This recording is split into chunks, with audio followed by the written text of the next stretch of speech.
मी 10वीत शिकत असतानाची ही गोष्ट. आमच्या गल्लीमध्ये माझ्या घराच्या पुढे 4 घरे सोडून शोभाताई राहायची. तिचे शिक्षण पूर्ण झाले होते.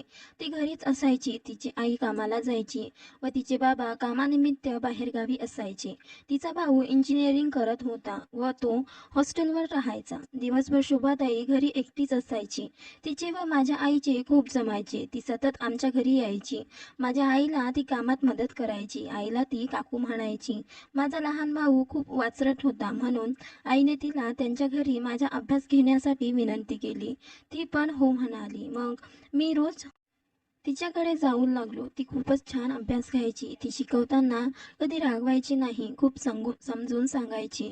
मला लगेच समजायचे. मग मी 10वीची परीक्षा दिली. सर्व पेपर खूपच छान गेले.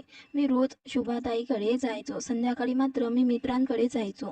आम्ही सर्व जमलो की मुलींची थट्टा करायचो. मुलींविषयी मला खूप आकर्षण वाटू लागले होते. पण कोणाला सांगायची हिंमत होत नसे. रस्त्याने जाताना एखाद्या मुलीचे मोठे गोडे बघितले की माझा बाबूराव कळकन जागा व्हायचा.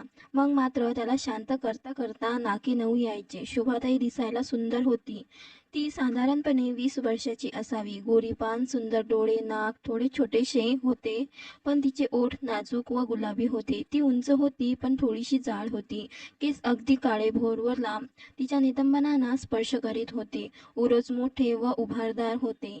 ती नेहमी घरात गाऊन घालायची. तिचे नितंब खूपच सुंदर व आकर्षक होते. तिची त्वचा खूपच मुलायम होती. ती खूपच मादक व खळखळून हसायची. तिचे बोलणे खूपच गोड होते. मला तो खूप आवडायची. मात्र माझ्या मनात कधीही तिच्याबद्दल कधी वाईट विचार आले नव्हते. एक दिवस मी असाच कोपऱ्यावर उभा राहून टवाळकी करीत होतो आणि तेवढ्यात शोभाताई तिथे दुकानात काहीतरी घेण्यासाठी आली होती.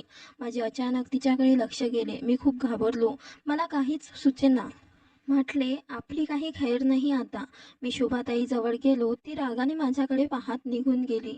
मी थोडासा धीर एकवटून तिच्या मागे गेलो. ती माझ्याच घरात घुसली. गोट्या कपाळाला जाणे म्हणजे काय ते मला आता समजले. तसाच मनाचा हिय्या करून मीही घरात घुसलो. तिने माझ्या आईजवळ सामान व पैसे दिले. आता ती जाऊ लागली. मी तिला घराबाहेर जाऊ दिले. मग तिच्या मागे गेलो आणि तिच्याशी बोलण्याकरिता तिला थांबवू लागलो. पण ती मला भीक घालायला तयार नव्हती. मी हिरमुसला होऊन तिथून निघालो. माझे कशातच लक्ष लागत नव्हते. संध्याकाळी मी परत मित्रांकडे गेलो, पण तिथेही माझे मन रमेना. रम्याने मला विचारले, काय झालं रे तुला? मी त्याला सर्व परिस्थिती सांगितली. तर तो म्हणाला, अरे सोड रे, ती तरी कुठे साजूक आहे. ती नाही का सुरेश दादाला चढवून घेत. काय? मी जवळ किंचाळलोच. तो म्हणाला, खरेच बोलतोय मी.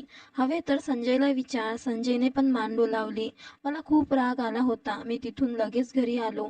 शोभाताईबद्दल कोणी असे काही बोलले तर मला ते आवडत नव्हते. त्यानंतर शोभाताई रोज आमच्या घरी यायची, पण माझ्याशी ती बोलत नव्हती. मग तो दिवस उजाडला.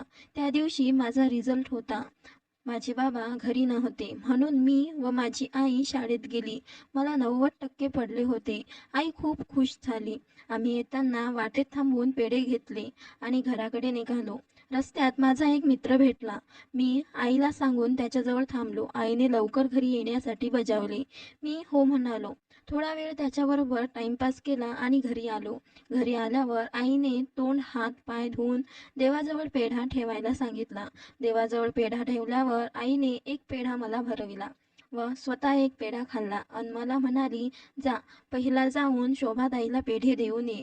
मी गप्प झालो व तिथेच घुटमळत राहिलो. आई म्हणाली, अरे जा ना. मी म्हणालो, आई ती माझ्यावर चिडली आहे. ती माझ्याशी बोलत नाही.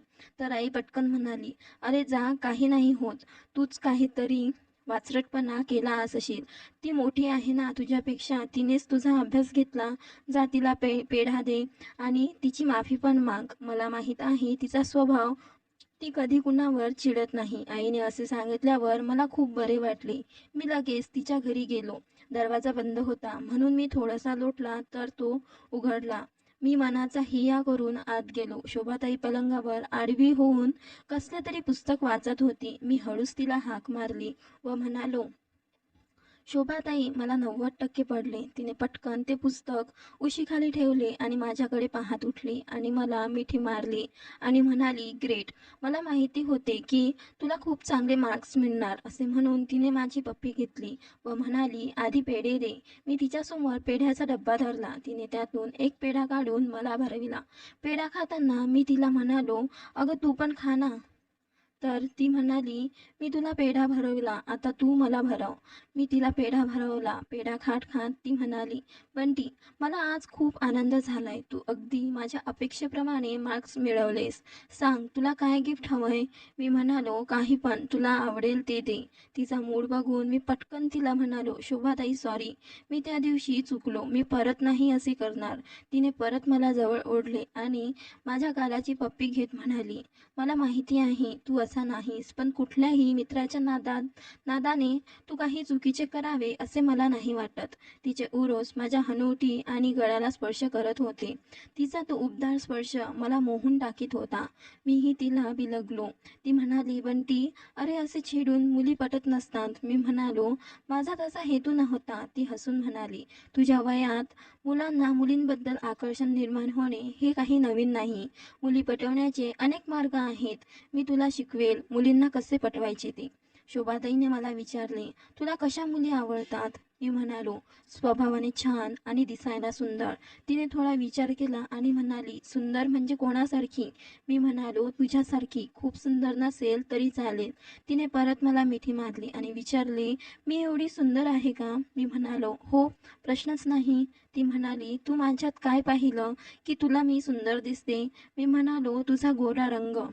ती म्हणाली, बस गोऱ्या रंगामुळे मी तुला सुंदर दिसते? मी म्हणालो, नाही ग, तुझे लांब सडक काळेभोर रेशमासारखे केस, तुझे टपोरे डोळे, तुझे लाल लाल गाल, तुझे गुलाबाच्या पाकळ्यांसारखे ओठ. ती अधिक लाडात येऊन मला म्हणाली, सांग ना, आणखी काय आवडते? मी म्हणालो, तुझा गोड गळा. ती समोर सरकून म्हणाली, पुढे बोल ना. आता माझा बाबूराव उठू लागला होता. मी तुझ्या छातीवरचे ते 2 गोळे, मोठे गोळे म्हणता म्हणता माझे शब्द गिळून म्हणालो, शोभाताई, तू खूपच सुंदर आहेस. तिने परत माझ्या गालाची पप्पी घेतली. मी घाबरत तिला विचारले, शोभाताई, मी पण तुझी पप्पी घेऊ का? काही न म्हणता तिने डोळे मिटून घेतले. मग मी धीर एकवटून तिच्या गालाच्या जवळ माझे ओठ नेताना पाहिले. तिचे ओठ थरथरत होते. तिच्या सर्वांगावर शहारे आले होते. ते पाहून मी तिच्या ओठांवर माझे ओठ ठेवले. ती काहीच म्हणाली नाही. आता मात्र माझा बांध तुटू लागला. मी पहिल्यांदा आवडले आणि तिच्यावर माझ्या मुक्यांचा वर्षाव करू लागलो. ती पण मला प्रतिसाद देत होती. मी तिच्या तोंडात तोंड घालून तिचा मुका घेत होतो. आम्हाला दोघांनाही सर्व जगाचा विसर पडला होता. तिचे मुलायम हात माझ्या शर्टमध्ये घुसले होते. ती हळुवारपणे तिचा मुलायम हात माझ्या छातीवर फिरवीत होती. मग मी पण मुका घेत घेत माझा एक हात हळूच तिच्या छातीवर आणला आणि तिच्या एका उरोजाला दाबले. ती हळूच चित्कारली. मी तिच्या गाऊनवरूनच तिचे गोळे कुस्करत होतो. ती खूप गरम झाली होती. तिने माझ्या शर्टाची बटणे काढायला सुरुवात केली. मी हळूच तिच्या कानाचा चावा घेतला. तशी ती पुन्हा चित्कारली. तिने माझा शर्ट काढला. माझ्या पॅन्टमधून माझ्या बंटीचा उभार स्पष्ट दिसत होता. ती वरूनच माझ्या बंटीला कुरवाडू लागली. कुरवाळत असताना तिने मला हलकेच ढकलत पलंगाकडे सरकवले. मी पलंगावर पडलो आणि ती माझ्या अंगावर पडली. मी परत तिचा मुका घेतला व तिचा गाऊन काढू लागलो. तिने गुलाबी ब्रा घातलेली होती. तिचे ते सुंदर गोरेपान शरीर बघून मी वेडा झालो. मी तिचे दोन्ही स्तन तसेच कुरवाळू लागलो. मग मी तिला माझ्याजवळ ओढले व तिची ब्रा काढू लागलो. पण मला काही जमेना. मग मी तिला ब्रा काढायला सांगितले. ती उठली आणि माझ्याकडे पाहून हसली. मला कळेना ती का हसली, पण लगेच मला उमगले की तिच्या ब्राचे हुक पुढचे होते. तिने हुक काढताच तिची दोन्ही कबुतरे मोकळी झाली. केवढे मोठे स्तन होते तिचे! त्याच्या अग्रभागी गुलाबी रंगाची तिची कडक बोंडे त्या गोऱ्या स्तनांचा आकर्षणपणा वाढवित होती. तिच्या स्तनांना डोळ्यांवर हिरव्या रंगाच्या नसा फुगून स्तनांमध्ये ताठरपणा आला होता. मग मी हळूच तिचा एक स्तन तोंडात घेतला आणि त्याला चोखू लागलो. तशी शोभाताई खूपच वेडीपिशी झाली. मग तिने माझी पॅन्ट चेन काढून आत हात घातला. माझा बंटी दाबू लागली. माझ्या मस्तकातून एक जोराची कळ निघाली. आज पहिल्यांदाच कोणीतरी माझ्या बंटीला हात लावला होता. मला खूप बरे वाटत होते. तिने हळूच माझ्या पॅन्टचे बटन काढले आणि हळूहळू काढू लागली. माझा जीन्स असल्याने ती खाली सरकवताना माझी अंडरविअर पण थोडीच खाली सरकली आणि माझा बंटी त्यातून थोडा बाहेर आला. शोभाताईने हे पाहताच माझ्या अंडरविअरमध्ये हात घालून खाली सरकवला व माझा ताठलेला बंटी हातात घेऊन त्याच्याशी खेळू लागली. मला असे वाटू लागले की आता माझ्या बंटीतून काहीतरी बाहेर पडणार. मी तिला लगेच थांबवले. तिने विचारले, काय झाले? मी म्हणालो, मला असे वाटतंय की आता काहीतरी बाहेर पडतोय. ती म्हणाली, चल मग सुरू करूया. मी म्हणालो, ठीक आहे. मग ती पलंगावर आडवी झाली. मी तिच्या परकराची नाडी खेचली. मी तिचा परकर खाली ओढू लागलो. परकर खाली खेचताना मला तिची बेंबी दिसली. तिची बेंबी खूपच सुंदर होती. असे वाटत होते की त्याची पप्पी घ्यावी, पण आता मी कंट्रोल करू शकत नव्हतो. तिचा परकर खाली खेचताच तिच्या गोऱ्या गोऱ्या मांड्या वरची तिची निळ्या रंगाची फुलांची चड्डी दिसू लागली. तिचे शरीर म्हणजे संगमवरच वाटत होते. आता माझ्या सहनशक्तीचा अंत झाला होता. मी पटकन तिची चड्डी खाली ओढली आणि मला तिची बबली दिसू लागली. काय सुंदर बबली होती तिची.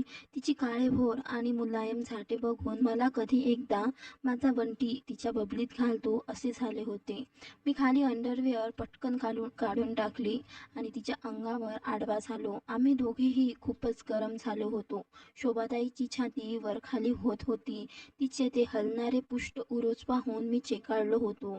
मी माझा ताठलेला बंटी हातात धरून तिच्या बबलीवर रगडत होतो. शोभाताईला हसू आले व म्हणाली, जागा सापडत नाही का? मी रागाने हो म्हणालो, पण खरेच माझी पहिली वेळ असल्याने काही जमत नव्हते.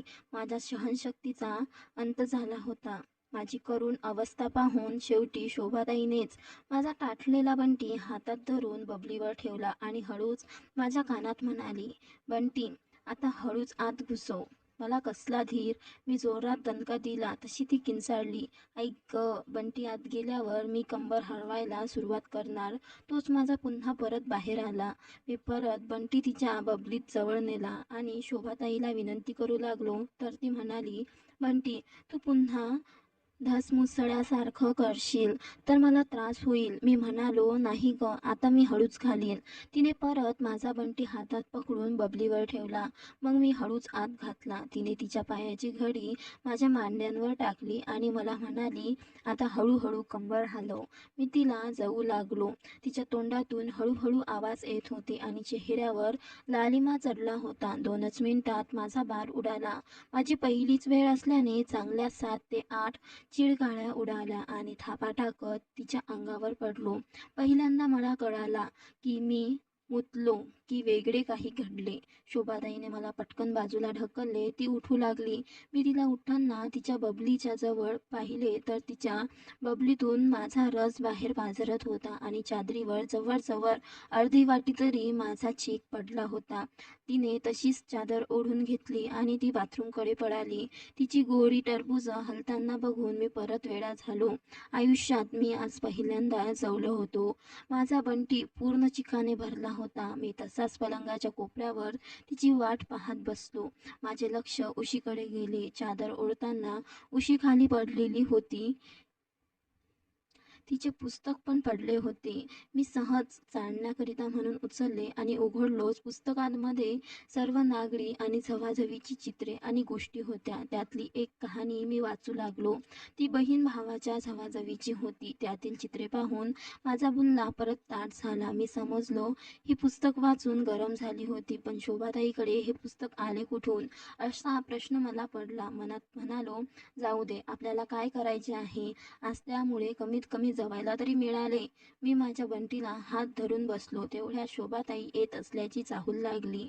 मी ते पुस्तक खाली ठेवून परत पलंगाच्या कोपऱ्यावर तिची वाट पाहत बसलो. शोभाताई चादर व तिची बबली धुवून आली. तिने चादरीची घडी करून घरातच वाळत टाकली आणि माझ्याजवळ येऊन लाडाने म्हणाली, "जा ना बंटी, धुवून ये."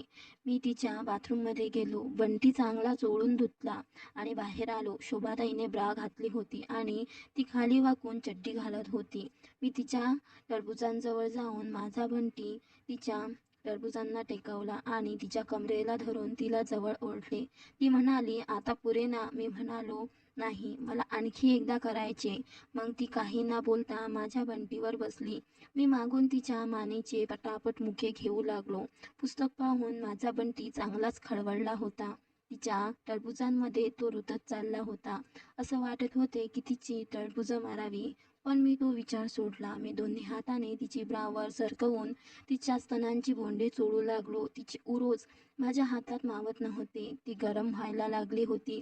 ती उठली आणि मला म्हणाली, बंटी, करणारे लवकर." मी तिला विचारले, "शोभाताई, तू माझा बंटी चोखशील?" ती हादरलीच. मला म्हणाली, "काय?" मी म्हणालो, "शोभाताई, त्या पुस्तकातल्या चित्रासारखा तू पण चोख ना." ती माझ्याकडे विस्मित होऊन मला पाहत म्हणाली, "तू कधी पाहिलेस ते पुस्तक?" मी म्हणालो, "आत्ताच." आणि तिच्या कानाचा हलकेच चावा घेत म्हणालो, "चोखशील ना?" ती घाबरली. ती थोडा विचार करून म्हणाली, "जर तू माझी चाटली तरच." मी आनंदाने हो म्हणालो व तिच्या पायांजवळ गेलो आणि तिच्या दोन्ही मांसलदार मांड्या फाकवल्या. समोर तिची झाटात लपलेली बबली दिसू लागली. मी हलकेच तिची झाटे बाजूला करू लागलो. तिची मुलायम व कुरळी काडीभोर झाटे माझ्या बोटांना मोरपिसासारखी वाटत होती. मी माझ्या नखाने त्यांना भांग पाडल्यासारखे बाजूला करीत होतो. बहुतेक तिने तिचे मैदान कधीच साफ केले नव्हते.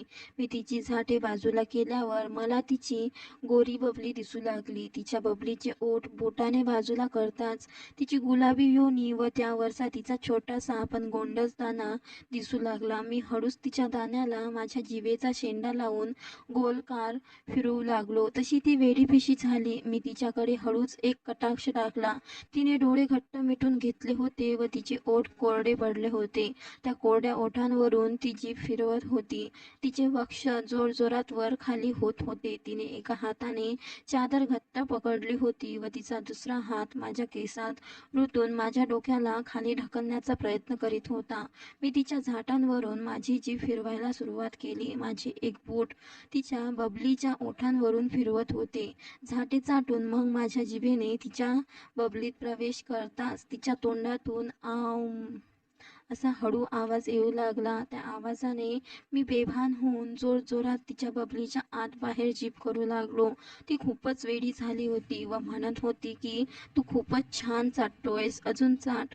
मग बहुधा ती झटणार असावी म्हणून तिने मला बाजूला केले व उठून ती माझ्या मुका घेऊ लागली. माझ्या बंटीत खूप सुरसुरी होत होती. "आता माझा बंटी चोख," असे मी म्हणायच्या आत शोभाताई गुडघ्यावर बसली आणि तिने माझा बंटी हातात घेतला. त्याला कुरवाडीत ती निरखून पाहत होती. आता ती पटापटा त्याच्यावर चुंबनाचा वर्षाव करू लागली.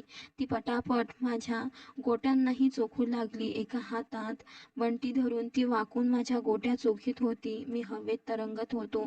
तिने माझ्या बंटीच्या शेंड्यावरून जीभ फिरवायला सुरुवात केली. माझ्या मस्तकापर्यंत कळा जात होत्या.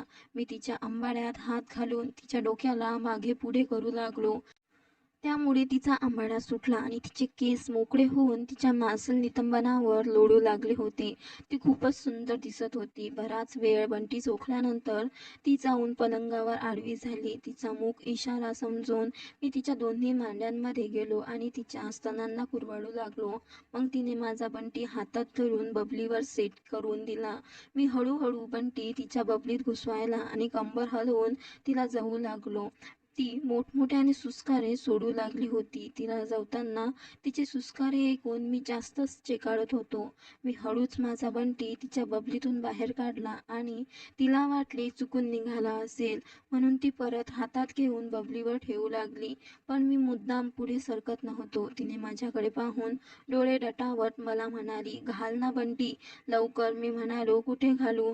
ती मिश्किलपणे माझ्याकडे पाहत म्हणाली, "अरे, असे काय करतोस? मगाशी कुठे घातलास?" मी म्हणालो, कुठे? शोभाताई बोलली, तू पुढे सरक, मी करते. मी म्हणालो, हो, पण आधी त्याला काय म्हणतात ते सांग ना. शोभाताई बोलली, चल ना रे बंटी, का छळतोस? मी पुन्हा म्हटले, एकदाच सांग ना. शोभाताई रागाने बोलली, मला नाही माहीत. मी म्हणालो, अगं तू पुस्तक वाचतेस ना, मग काय म्हणतात ते वाचले असशील ना. ती बोलली, आता फाजीलपणा पुरे, तू करणार आहेस की नाही ते सांग. ती वैतागली होती.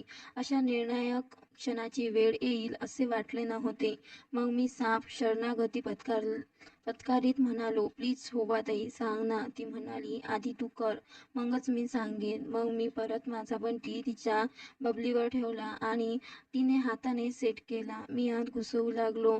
बंटी पूर्ण आत गेल्यावर मी तिच्या अंगावर पडलो आणि तिच्या कानात थोडेसे जिभेने चाटले आणि हळूच तिच्या कानात म्हणालो, सांग ना शोभाताई प्लीज. ती हळू आवाजात माझ्या कानाजवळ येऊन म्हणाली, बंटी, त्याला पुसी म्हणतात. मी म्हणालो, नाही ग शोभाताई, मराठीत काय म्हणतात सांग ना.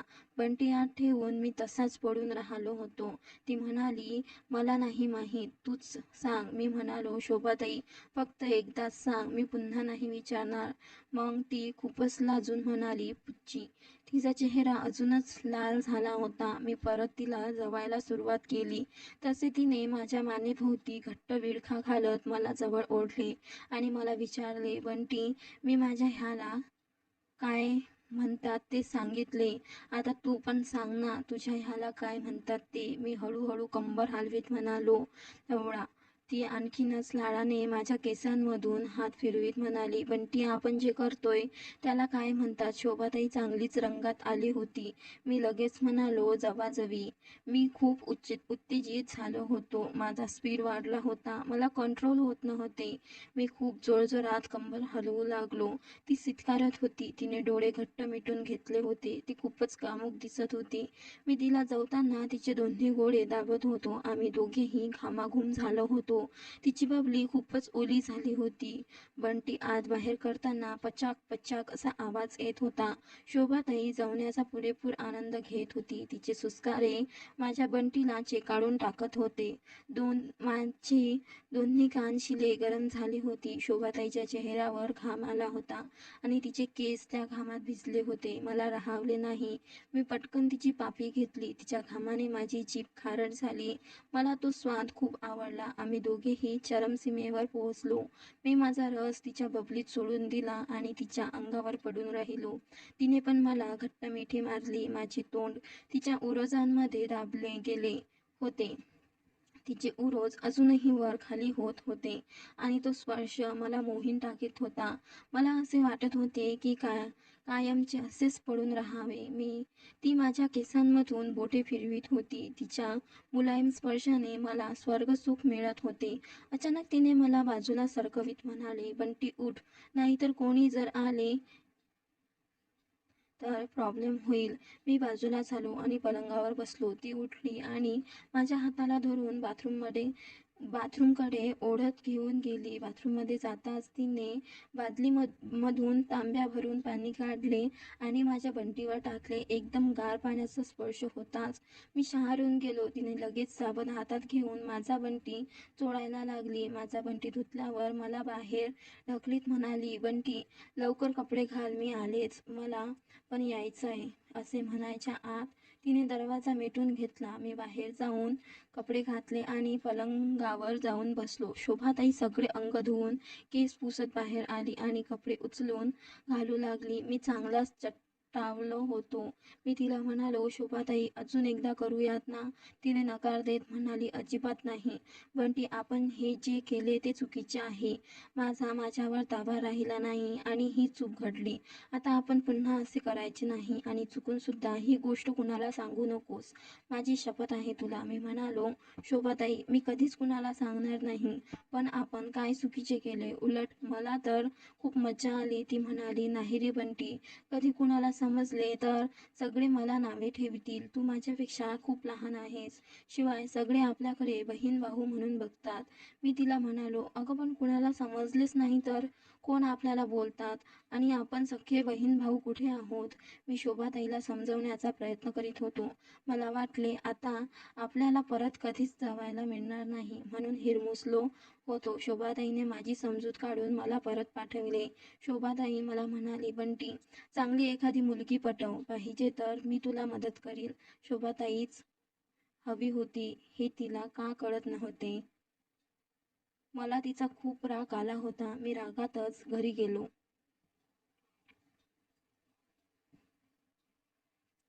पुढचे 3-4 दिवस खूप धामधुमीत गेले. माझा 10वीचा निकाल बघायला आणि माझं अभिनंदन करायला आमचे सर्व पाहुणे येऊन गेले. माझे मात्र कशातच लक्ष लागत नव्हते. आईने मला विचारण्याचा प्रयत्न केला, पण बाबा म्हणाले की जाऊ दे, स्वारी हवेतच आहे. मला मात्र माझ्या मार्कचं फारसं कौतुक नव्हते. मला फक्त शोभाताईच दिसत होती. एका दिवशी मी मनाचा हिया करून तिच्या घरी गेलो. मनाशी ठरवले की आज शोभाताईबरोबर बोलून फायनल ठरवायची की तुला मी आवडतो की नाही, आणि जर आवडतो तर तू मला दूर ढकलण्याचा प्रयत्न का करतेस? हवे तर मी तुझ्याबरोबर लग्न करील. अशा खूपशा विचारांनी माझ्या डोक्यात कहर मजले होते. मला सुरुवातीला कशी करायची ते पण कळत नव्हते. मी तसा खूपच बालिश होतो. विचारांच्या गदाळातच मी शोभाताईच्या घरी गेलो. दरवाजाची बेल वाजवण्याआधी मनातल्या गोष्टींची जुळवाजुळव केली. मी बेल वाजवताच शोभाताईच्या आईने दार उघडले. माझा घसा कोरडा पडला. मला काय बोलावे सुचेना. तिची आई ह्या वेळी घरात असेल मला अपेक्षा नव्हती. तिच्या आईने माझ्याकडे पाहत हसून विचारले, काय बंटी, कसा आहेस? काय काम काढले? ये ना आत. मी आत जाताच माझी नजर शोभाताईला शोधत होती. मी बरेच हसून, काही नाही, सहज आलो. पण काकू, आज तुम्ही घरी कशा? तर काकू हसून म्हणाल्या, अरे आज आमच्या शोभाला पाहायला पाहुणे येणार आहेत ना, म्हणून सुट्टी काढली. काय? मी जवळ किंचाळलोच. काकू पुढे सांगू लागल्या, अरे बंटी, खूप चांगला मुलगा आहे. एका मोठ्या कंपनीत तो इंजिनियर आहे. पगार पण खूप आहे. दिसायला पण छान आहे. शिवाय आमच्या नात्यातला पण आहे. काकू बोलत होत्या, पण माझ्या डोक्यावर कोणीतरी मोठा आघात केल्यासारखा वाटत होतं. पुढचे काय मला काहीच ऐकू येत नव्हते. काकूंनी मला मध्येच हलविले आणि विचारले, तुझं लक्ष कुठे आहे? मी काहीतरी उत्तर देण्याचा प्रयत्न करीत होतो तर काकू म्हणाल्या, अरे थांब, शोभा येईलच आत्ता. मी म्हणालो, नाही काकू, मी नंतर येतो. मला आईने दुकानात जायला सांगितले होते, पण मी विसरलो होतो. काकू म्हणाल्या, ठीक आहे, पण नंतर ये, म्हणजे तुला शोभाचा होणारा नवरा पाहायला मिळेल. मी हो म्हणून सटकलो. मला आता काकूंचा पण राग आला होता. मी तिथून कोपऱ्यावरच्या दुकानात गेलो आणि तिथून मी शोभाताईच्या घराकडे नजर लावून बसलो. थोड्या वेळाने काही गाड्या आल्या. खूप सारे पाहुणे आलेले होते. मला राग सहन होत नव्हता, तर मी घरी निघून आलो आणि पलंगावर निजून राहिलो. संध्याकाळी मी झोपेतून उठलो. आईने मला शोभाताईचे लग्न जुळल्याची बातमी सांगितली. माझं मन मोडलं. मला काही सुचेना झालं. मी हातपाय धुतले आणि आईला बाहेरून मित्रांकडून येतो असे सांगून घराबाहेर पडलो. शोभाताईच्या घरापुढून जाताना मी हळूच डोकावले. शेजारचे लोक जमले होते आणि तिचं अभिनंदन करत होते. एका महिन्यानंतर तिचं लग्न होते आणि ती माझ्यासोबत बोलायचं टाळत होती. तिच्या घरी पाहुण्यांची नेहमी गर्दी असायची. मी एक दिवस माझ्या आईसोबत पुन्हा तिच्या घरी गेलो. आई काकूसोबत बोलत बसली. तितक्यात काकू मला म्हणाली, अरे बंटी, किती दिवसांनी आला, जा शोभाला जाऊन भेट. एकदा तिचं लग्न झालं की पुन्हा नाही येणार घरी. दोघीही हसू लागल्या. मी मन घट्ट करून शोभाताईच्या खोलीत गेलो.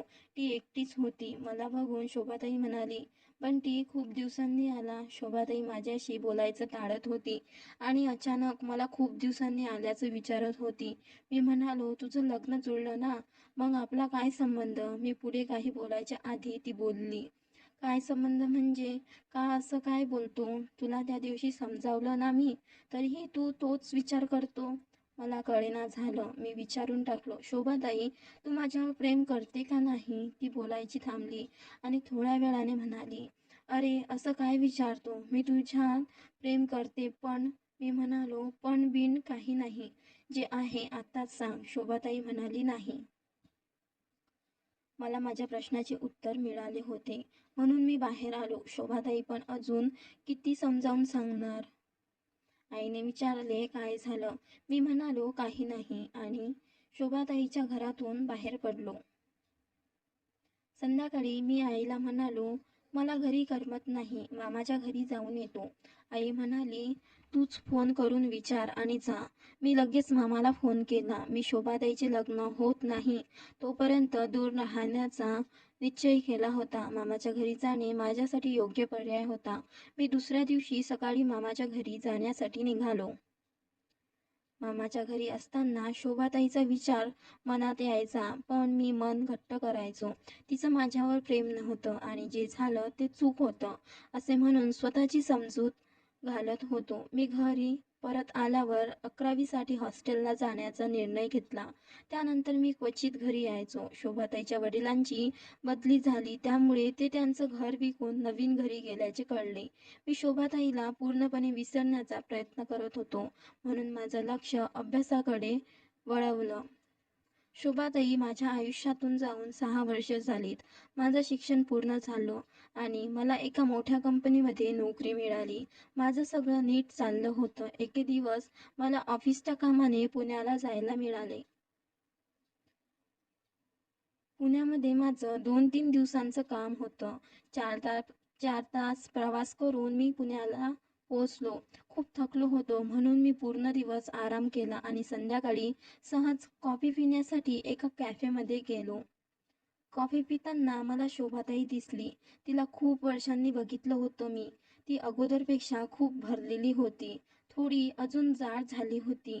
तिने घट्ट कुर्ता आणि चुडीदार घातलेला होता. ती आजही खूप मादक दिसत होती.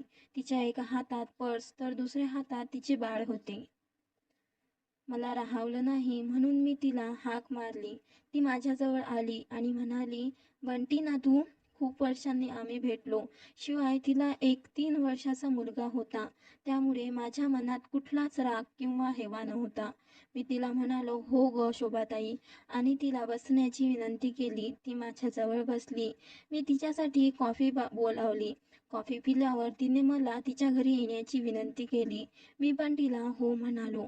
शोभाताईचे घर फार मोठे होते. शोभाताईने आमच्या दोघांसाठी नाश्ता बनवला. नाश्ता करताना आम्ही खूप गप्पा केल्या. मी तिला माझा फोन नंबर दिला आणि तिने मला तिच्या मांडीवरचे तिचे बाळ झोपी गेले. शोभाताईने त्याने बेडरूममध्ये झोपावलंय आणि कपडे बदलून बाहेर आली. तिने गाऊन घातलेला होता. आम्ही पुन्हा गप्पा मारायला लागलो. शोभाताईने तिच्या नवऱ्याला फोन केला. त्याने यायला वेळ लागेल असं सांगितलं. मला पण त्याला भेटायचं होतं, म्हणून मी थांबलो. शोभाताई म्हणाली, मी जेवण बनवते, तू बस. मी म्हणालो, मी काय करणार इथे? मी पण तिच्यासोबत किचनमध्ये गेलो. शोभाताई खूप मादक दिसत होती. तिचे नितंब गाऊनमधून उठून दिसत होते. माझा बंटी आता उठायला लागला. मी मनावर काबू ठेवला. ती एका मुलाची आई होती आणि तिचा नवरा घरी येणारच होता. शोभाताईने विचारले, बंटी, कोणती मुलगी पटवली की नाही? मी म्हणालो, नाही. ती म्हणाली, का? का बरं?